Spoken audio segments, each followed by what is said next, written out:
I'm going to do a synopsis on the attack on Chud the Builder. I haven't seen anybody do this. It's going to be a quick rundown in a self-defense situation perspective. I haven't seen anyone do this, but the footage that was provided, it's very hard to see, very grainy, and just to clear it up a bit to kind of demonstrate what happened and how the attack went down, and it can give you a feel for if he was justified in shooting or not, which he totally is. But it's here's just to clarify, to make, put into perspective, if you will. So to begin with, I have to explain what a guillotine is, because for the most of the majority of the attack, he was in a guillotine, and a guillotine or a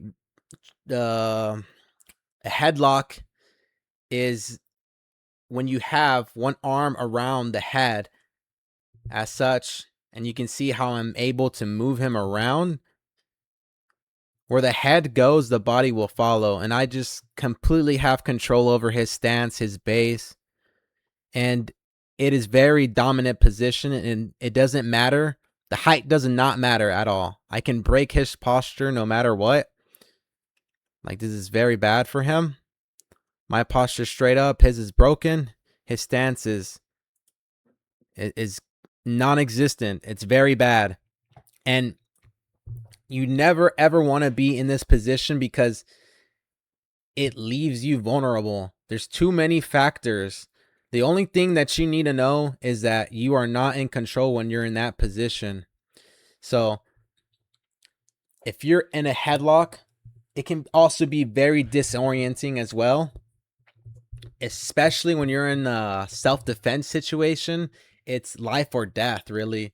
And I implore you, if you've never been in a fight, or if you don't agree with what I'm saying so far, I implore you to go to your local MMA gym or maybe BJJ, and go spar with some of the people who are experienced. And I want to see if you have the same opinion.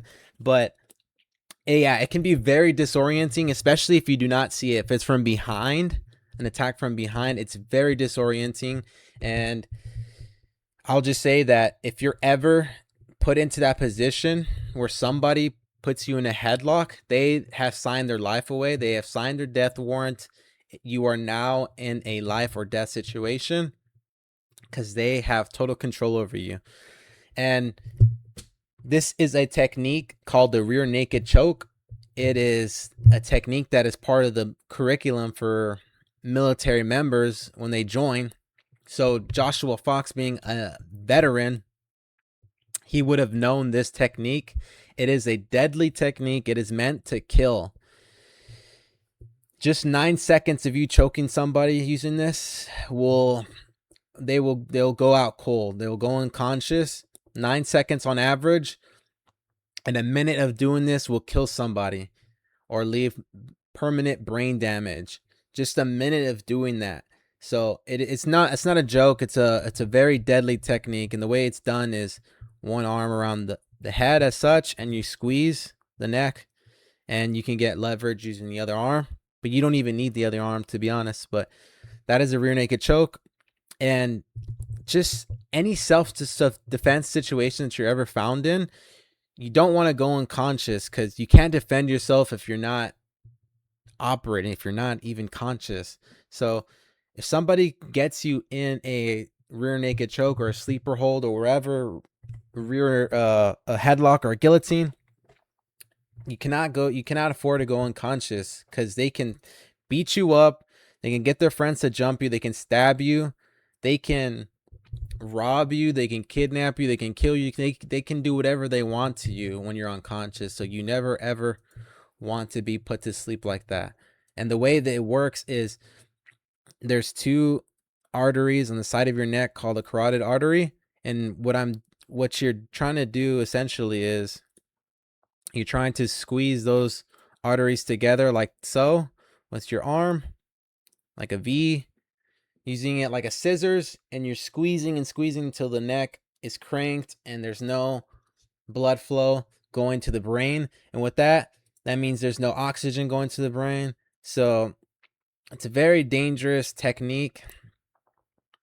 and it's meant to kill, it's meant to harm. And again, with that in mind, it's very disorienting when you have a lack of blood and oxygen going to your brain.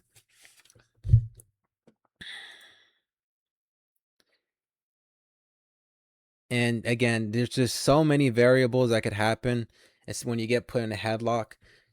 You can get stabbed, you can get hit from behind, the back of the head, the temple, the nape, all of that.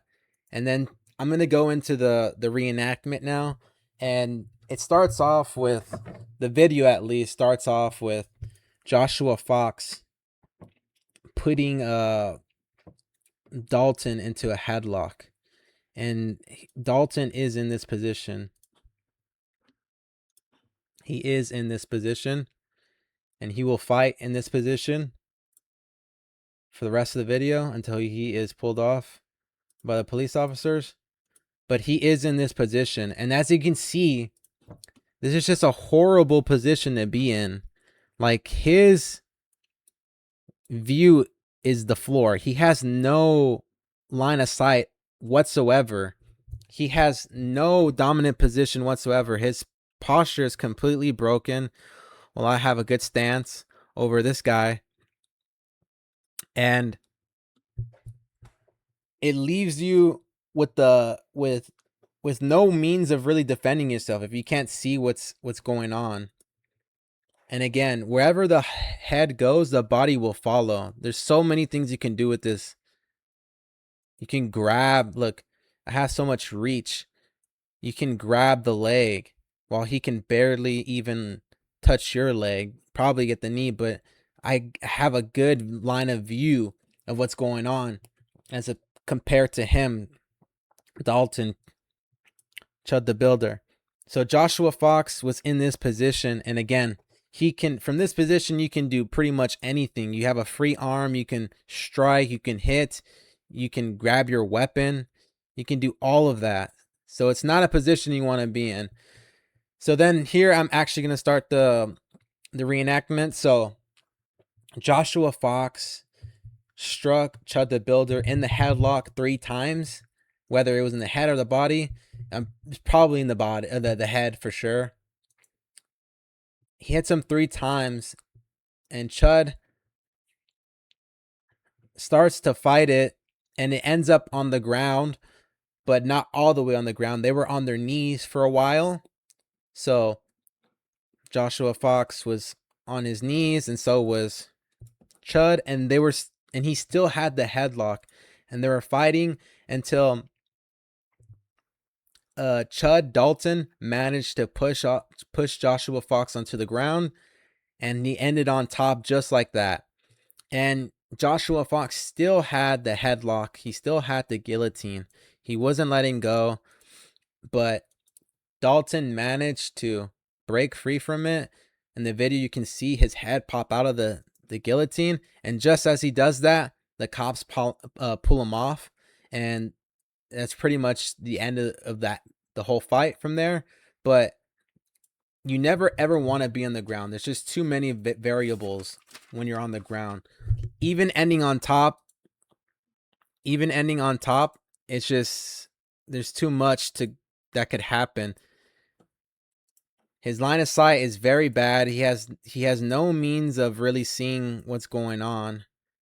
His back is exposed completely. His legs, wherever you're holstering your weapon from, whether it's the back, I don't know why you do that, but it's you're really exposed, and you can get jumped, you can get hit from other people, stomped on by other people. It's just, you never ever want to go to the ground, especially if there's a certain floor that you're on, asphalt, concrete, sand, water, but mostly concrete. Like, just being on the floor and getting hit on the floor, it's not something you want. You don't want to get hit while you're on concrete. It's a very solid ground, and it's not going to end well for you. And even just here, it's very close, very personal. It's very hectic. It's in this situation, Dalton must have felt like he was really really about to die, because why else would he not? Why else would he pull out his weapon? But very, very, very hectic situation. And as you can see, he pulled out his handgun, and you can't see much in this position at all. It's very, very, very terrible position to be in. Very dangerous. And so that's kind of what might have happened when he shot himself, is that he was in this position and he's trying to get out of this headlock as much as he can, and he's shooting this way, and it's, and things happened. But again, uh just stay away from a headlock. The headlock controls pretty much the body, because wherever the head goes, the body goes. So if you can control the stance, the posture, then you're more than likely than gonna go into the ground, because your stance is broken and you have no posture whatsoever. So I hope that cleared it up a bit. I don't think we'll see any more footage, but from the footage that I've got, this is the best I can do with the reenactment. And I hope that made sense. If you like this kind of content, stay tuned. Free my nigga Chud. He didn't do nothing.